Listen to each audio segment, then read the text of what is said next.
انسان زندگی میں جب جدوجہد کرتا ہے، کوشش کرتا ہے، وہ بہت سارے دنیاوی اسباب اختیار کرتا ہے۔ جتنی عقل اللہ نے دی ہوتی ہے اس عقل کا بھی وہ استعمال کرتا ہے، کوشش کرتا ہے کہ کچھ اچیو کر سکے زندگی میں، کچھ مقاصد کا حصول اسے میسر آئے۔ عزیز بھائیوں، ایک بات اپنے ذہن میں اچھی طرح بٹھا لیں اور لکھ لیں کہ زندگی میں جو کسی بندے کو کامیابی حاصل ہوتی ہے وہ رب تعالیٰ کی مدد سے حاصل ہوتی ہے۔ اگر رب تعالیٰ مددگار ہو تو پھر کوئی چیز بھی رستے میں رکاوٹ نہیں بنتی، اور اگر مالک کریم کو منظور نہ ہو تو انسان بہترین سیاستدان ہو، اچھا ایڈمنسٹریٹر ہو، اس کا ذہن بڑی وسعت رکھتا ہو، بڑی اچھی پلاننگ کرنا جانتا ہو، سارا کچھ ہو، تو بندہ ناکام ہو جاتا ہے۔ مسلمانوں کو جتنی کامیابیاں ملیں ان کا پس منظر صرف اتنا تھا کہ اللہ تبارک و تعالیٰ نے اپنے بندوں کی مدد فرمائی، اور اب تعالیٰ نے قرآن مجید میں اس حقیقت کا بیان کیا، فرمایا بل اللہ مولاکم، فرمایا بلکہ اللہ تمہارا مولا ہے، وَهُوَ خَيْرُ النَّاصِرِينَ، اور وہ بہترین مددگار ہے۔ وہ جو رب تمہارا مولا ہے وہ بہترین مددگار ہے، اور اگر وہ مدد کرے تمہاری، سورہ آل عمران میں آگے جا کے ارشاد فرمایا اگر اللہ مدد کرے تو پھر تم پر کوئی غالب نہیں آ سکتا، اور اگر وہ تمہاری مدد چھوڑ دے تو پھر کوئی تمہاری مدد کر سکتا، کوئی مدد نہیں کر سکتا۔ بدر کی جنگ بھی اور فتح مکہ بھی رمضان المبارک میں ہوا ہے۔ میں دونوں پر غور کر رہا تھا تو ایک نیا مضمون میرے ذہن میں آنے لگا۔ بدر کی جو جنگ ہے اس میں بھی ایک عجیب انقلاب آیا ہے کہ 313 نے 1000 سے مقابلہ کیا، اور جن 1000 سے مقابلہ کیا وہ اسلحے سے لیس تھے، اور یہ جو 313 ہیں ان کے پاس 6 زرہیں، 8 تلواریں، چند گھوڑے، لیکن اللہ نے کامیابی دی تو خود رب نے بیان کیا کس طرح دی، فرمایا وَلَقَدْ نَصَرَكُمُ اللَّهُ بِبَدْرٍ وَأَنْتُمْ أَذِلَّةٌ، وہ کامیابی اس طرح ملی ہے کہ رب نے تمہاری مدد کی تھی، تم تو کمزور تھے، اللہ نے بدر میں تمہاری مدد کی، تم جیت گئے۔ وَلَقَدْ نَصَرَكُمُ اللَّهُ بِبَدْرٍ وَأَنْتُمْ أَذِلَّةٌ، اللہ نے بدر میں تمہاری مدد کی، تم تو کمزور تھے۔ پھر فتح مکہ نصیب ہوئی تو اس میں بھی بہترین منصوبہ بندی نبی پاک علیہ السلام نے فرمائی، بہترین حکمت عملی حضور نے اپنائی، لیکن ہمیں جو اللہ رسول نے بات سمجھائی وہ کیا ہے؟ اذا جاء نصر اللہ والفتح، فرمایا جب اللہ کی مدد آئی اور فتح نصیب ہو گئی۔ یہ اللہ نے مدد فرمائی تمہاری، یہاں بھی فتح مکہ بھی اللہ کی مدد سے، جنگ بدر بھی اللہ کی مدد سے۔ وہ جو مدد ہے اللہ تعالیٰ کی، جب وہ ہم یہ کرتے ہیں کہ ہم اپنی ساری زندگی سیاست کی نظر کر دیں، ہماری سیاست صرف ملک میں نہیں ہوتی، ہماری سیاست خاندان میں بھی ہوتی ہے، ہم گھر کے اندر بھی سیاست کرتے ہیں، ہم کسی خاص طریقے سے لوگوں کو اپنے پیچھے چلانا چاہتے ہیں، ہم ایک خاص اسلوب اختیار کرتے ہیں کہ لوگ ہمارے پیچھے چلیں۔ اس کا نقصان ہمیں یہ ہوتا ہے کہ سیاست جو ہوتی ہے یہ شطرنج کے ہیر پھیر کی طرح ہوتی ہے، تو اس کے راز بڑی جلدی کھلنے لگ جاتے ہیں، پتہ چل جاتا ہے کہ بندہ مخلص نہیں تھا، سیاست کر رہا تھا، طریقے سلیقے سے اس نے جوڑ کے رکھا ہوا تھا۔ ہم ہر جگہ سیاست کے بل بوتے پر چیزوں کو لے کے چلنا چاہتے ہیں، سیاستیں ناکام ہو جاتی ہیں، سیانے لوگ فیل ہو جاتے ہیں، بچتا صرف وہی ہے جس کے پیچھے رب تعالیٰ کی مدد شامل حال ہوتی ہے۔ اپنی زندگی کے اندر ہم جو کچھ بھی کر رہے ہیں، جس شعبے سے بھی ہمارا تعلق ہے، آج ہم نے اس بات پہ غور کرنا ہے کہ پہلے تو یہ غور کر لیں کہ جو کام ہم کر رہے ہیں کیا وہ کام ایسا ہے کہ اس میں اللہ کی مدد ہمیں ملے گی؟ اگر آپ کوئی معاذ اللہ ناجائز کام کر رہے ہیں، فعل حرام کا ارتکاب کر رہے ہیں، تو اس میں تو مدد الہی آئے گی نہیں۔ پہلے تو یہ دیکھیں جو کر رہے ہیں وہ کام مدد الہی والا ہے، اور اگر اللہ تعالیٰ کی مدد والا وہ کام ہے پھر اس پر غور کریں کہ کیا ہم نے مالک سے مدد کا سوال کیا ہے، ہمیں مدد میسر آ رہی ہے۔ وہ میں نے بزرگوں سے ایک بات سنی تھی، وہ بڑی یاد رہ گئی، وہ فرمایا کرتے تھے قابلیت بھی بڑی چیز ہے لیکن قبولیت سب سے بڑی چیز ہے۔ قابل ہونا بھی بڑی بات ہے لیکن زیادہ بڑی بات یہ ہے کہ اس کی بارگاہ میں قبول بھی ہے کہ نہیں۔ اپنی زندگی میں اللہ کی مدد کی طرف بڑھیں، مالک کی مدد کا حصول اختیار کرنے کی کوشش کریں، اللہ کے ساتھ اپنے آپ کو جوڑیں۔ اگر اللہ کی مدد نصیب ہو، یہ جو ہم جتنا ڈرتے رہتے ہیں، سہمے رہتے ہیں، پریشان رہتے ہیں کوئی کیا کر دے گا، ہمارے ہاں نا ہر شعبے میں معاذ اللہ ایک مافیا ہے، الا ماشاء اللہ، وہ مافیا کہتا ہے میرے ساتھ ملو گے تو میں چلنے دوں گا ورنہ میں نہیں چلنے دوں گا، مارکیٹ میں آ ہی نہیں سکتا فلانا بندہ کیونکہ یہاں ہمارا قبضہ ہے۔ اور میرے بھائی پھر بہت سارے لوگ جن کی نیتیں اور ارادے بڑے اچھے ہوتے ہیں شروع میں، وہ بھی اس مافیا کا شکار ہو جاتے ہیں اور ان کے رنگ میں رنگ جاتے ہیں۔ یاد رکھنا کسی شخص کی بلیک میلنگ کا کبھی شکار نہ ہونا، کبھی کسی کی میٹھی اور مسجع مکفہ باتوں کا شکار نہ ہونا۔ کوئی کیا کر سکتا ہے اگر اللہ مددگار ہو؟ جس کو رب کریم اٹھانا چاہے اسے کوئی گرا سکتا ہے؟ ہم یہ ڈرے ڈرے سہمے سہمے پریشان فیصلہ کرنے کی طاقت نہیں، مجھے چلنا چاہیے کہ نہیں، اٹھنا چاہیے کہ نہیں، کرنا چاہیے، اٹھ باندھ کمر کیوں ڈرتا ہے؟ پھر دیکھ خدا کیا کرتا ہے۔ حضرت عبداللہ ابن عباس فرماتے ہیں میرے نبی پاک علیہ السلام نے میری تربیت فرمائی، حضور نے میری تربیت فرمائی، اور محبوب پاک علیہ السلام نے فرمایا عبداللہ یاد رکھنا، یہ نوجوان دوست میری بات لکھ لیں، پریشان لوگ میری بات لکھ لیں، جن کے پاس قوت فیصلہ نہیں وہ اس بات کو لکھ لیں۔ حضرت عبداللہ ابن عباس فرماتے ہیں میرے نبی پاک علیہ السلام نے مجھ سے فرمایا تھا عبداللہ سن، اگر ساری دنیا مل کے تیرا کوئی نفع کرنا چاہے کر نہیں سکتی جب تک میرے رب کی رضا نہ ہو، اور فرمایا ساری دنیا مل کے تیرا کچھ بگاڑنا چاہے تو عبداللہ بگاڑ نہیں سکتی جب تک رب کریم کی حکمت کا تقاضا نہ ہو۔ لوگوں سے ڈرنا، لوگوں کی طرف دیکھنا، ماحول دیکھ کے اپنے راہ کا تعین کرنا، ہر بندے کے خیالات کے مطابق ڈھلنے کی کوشش کرنا، فلانا نہ ناراض ہو جائے، فلانا نہ ناراض ہو جائے، وہ جس نے ہونا ہو جائے، بس رب رسول ناراض نہ ہو۔ اپنی زندگی میں اپنے مالک کو مولا جان کے، بل اللہ مولاکم، اللہ تمہارا مولا ہے، وَهُوَ خَيْرُ النَّاصِرِينَ، وہ بہترین مددگار ہے۔ توجہ جب بھی کریں رب کی جانب کریں، اپنے دل کا قبلہ درست رکھیں، سوچوں کے زاویے سیدھے رکھیں۔ میرے بھائی مالک جب بندوبست کر دے نا، جب مالک بندوبست کر دے پھر ایسا بندوبست کرتا ہے کہ لوگوں کے پاس نا چارہ نہیں رہتا۔ حضرت مریم رضی اللہ تعالی عنہا پاک باز تھیں، مسجد میں رہی تھیں، پر مالک کی حکمت کے تقاضے بڑے عجیب ہے نا۔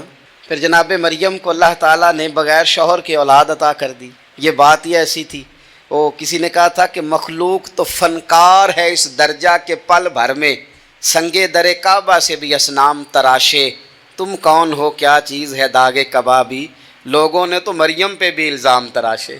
تو لوگوں نے کہا کدھر سے لے آئی بچہ، تیرا باپ تو ایسا نہیں تھا، کہاں سے لے آئی؟ اللہ کرے میں آپ کو سمجھا سکوں، ذرا اپنے آپ کو وہاں کھڑا کریں کہ ایک پاک باز عورت، پاک باپ کی بیٹی، طیب ماں کی بیٹی، اور اللہ کے گھر میں پرورش پانے والی خاتون، ایک وہ وقت اور ایک یہ وقت کہ اس عورت کو کٹہرے میں کھڑا کر کے پوچھا جا رہا ہے کہ معاذ اللہ تیری گود میں بچہ جائز نہیں ہے، کہاں سے لائی ہے؟ اب خود سے صفائیاں بندہ کتنی کو دے، کتنی کو وضاحتیں کرے۔ اور میں نے تو اپنی زندگی میں دیکھا ہے زیادہ وضاحت دینے والے کو بھی لوگ جھوٹا سمجھنے لگ جاتے ہیں، زیادہ وضاحت دینے پر بھی لوگ کمزوری کا اظہار سمجھتے ہیں کہ کمزور پڑ گیا۔ آپ صلح کی کوشش کرتے ہیں، سامنے والا بزدل سمجھ لیتا ہے، زیادہ وضاحتیں بھی کمزور کر دیتی ہیں۔ اب حضرت مریم کو کٹہرے میں کھڑا کر کے کہا بچہ کس کا ہے؟ تو پھر خدا بندوبست جب کرے، اللہ جب مددگار ہو، تو پھر حضرت مریم کی گواہی درختوں سے نہیں دلوائی، اس نے پتوں سے نہیں دلوائی، پھر فرشتے نہیں بھیجے۔ حضرت مریم کہنے لگی مجھ سے نہ پوچھو، وہ جو پنگوڑے میں ہے اسی سے پوچھ لو، ان سے پوچھو نا، وہ کون ہے پوچھ لو، ان سے کر لو سوال۔ انہوں نے کہا پنگوڑے میں چند دنوں کا بچہ یہ جواب دے گا؟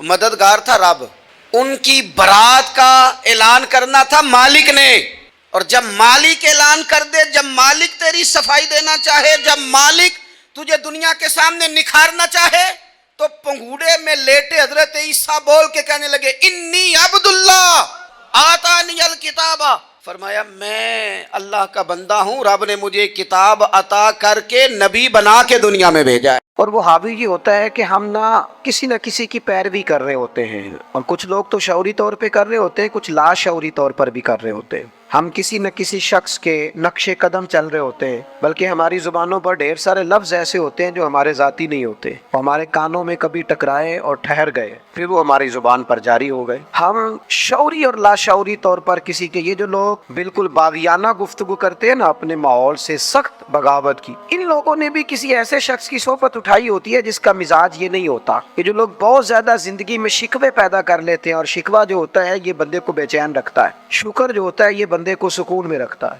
خدا جانے بلندی ہے کہ پستی پر جہاں میں ہوں وہاں کوئی نہیں ہے۔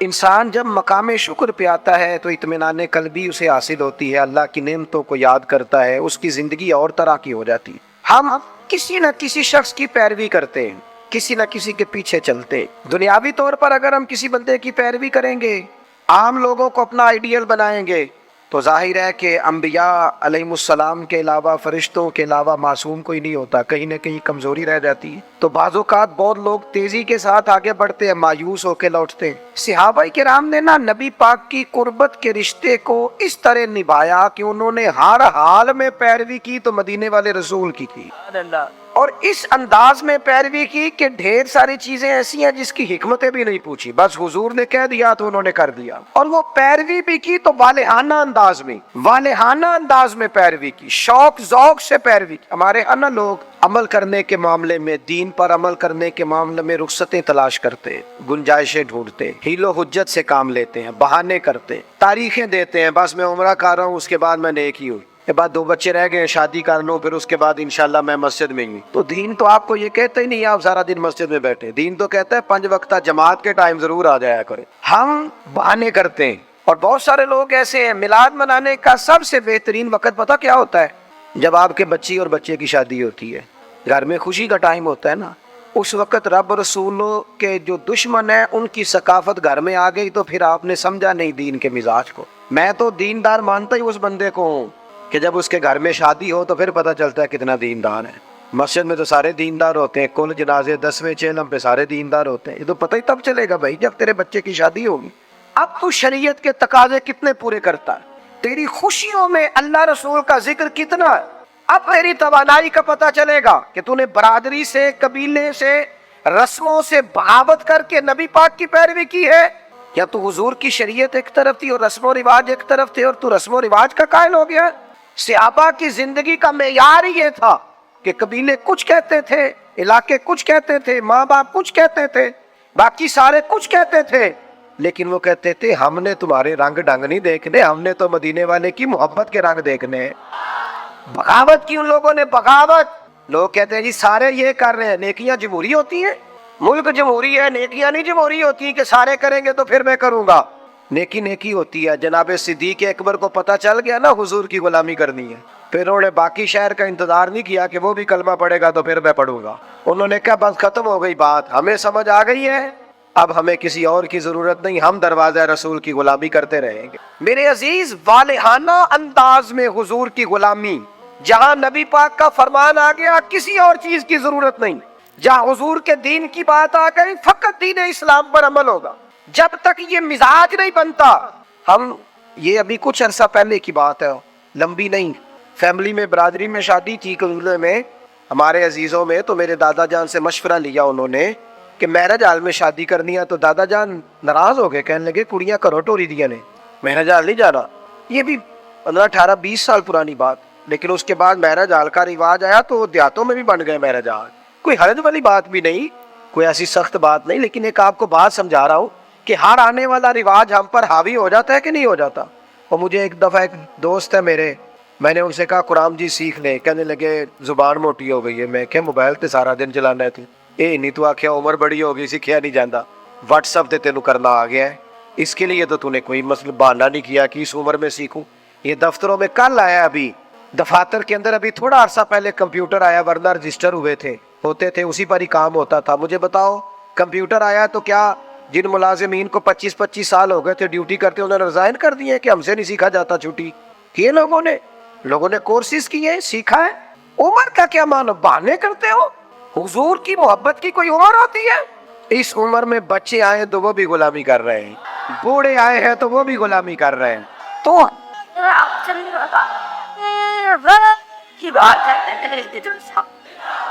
نبی پاک کی بات ماننی ہے تو والہانہ انداز میں ماننی ہے اور مزہ لے کے ماننی ہے، اور کہنا ہے میرے لیے کوئی حرف آخر ہے تو ذات مصطفیٰ ہے۔